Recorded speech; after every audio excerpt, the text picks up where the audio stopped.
మీ తాళావుకల్ మాది మహబాద్ డిస్ట్రిక్ట్ మరిపేడ మండలం కారింగల సీని గారి తోట చూడడానికి వచ్చాం. మొన్న ఫీల్డ్ పెట్టిరంటే మొన్న కూడా చూడడానికి వచ్చాం. ఇప్పుడు మళ్ళీ చూడడానికి వచ్చాం. మొన్నకి ఇప్పటికీ చాలా డిఫరెన్స్ ఇంకా మారింది. తోట చివరి దాకా గనుపులతో కాసుకుంటా వచ్చేసింది. దగ్గర ఫ్లవరింగ్తో ఉన్నది. పర్వాలేదు. ఈ మోపన కింది నుంచి పై దాకా ఒకే సైజుతో కాసింది కాయ. చూడండి, ఈ మోపన కాసింది. ఎకరానికి 35 క్వింటాలు ఎట్టుపోడు. కళ్ళు మూసుకొని ఇంటికాడ వండుకొని కూడా పైసలు లెక్క పెట్టుకొని రావచ్చు. నెంబర్ 1గా కాసింది.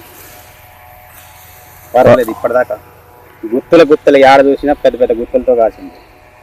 4 ఇంచుల పొడవు ఉంది కాయ. కాదు రమేష్, ఇప్పుడు నువ్వు వాస్తవంగా నీకు బండి ఉంది కదా, బొలెరో ఉందిగా, ఈ బొలెరోలో కాయ అంతా నువ్వు చేస్తున్నావు కదా, అందరూ నువ్వే మార్కెట్ తీసుకెళ్తున్నావు, ఖమ్మం మార్కెట్కి.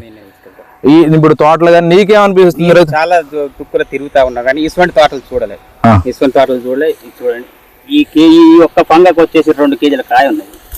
పైన స్టెప్ కింద స్టెప్ వేరే, మళ్ళీ కింద స్టెప్ వేరే పడేది, పై స్టెప్ వేరే పడేది. ఇట్లా ఉండాలి. రైతుకి ఏ బాధ ఉండదు. ఇట్లున్నది అన్న ఇట్లా కాసింది.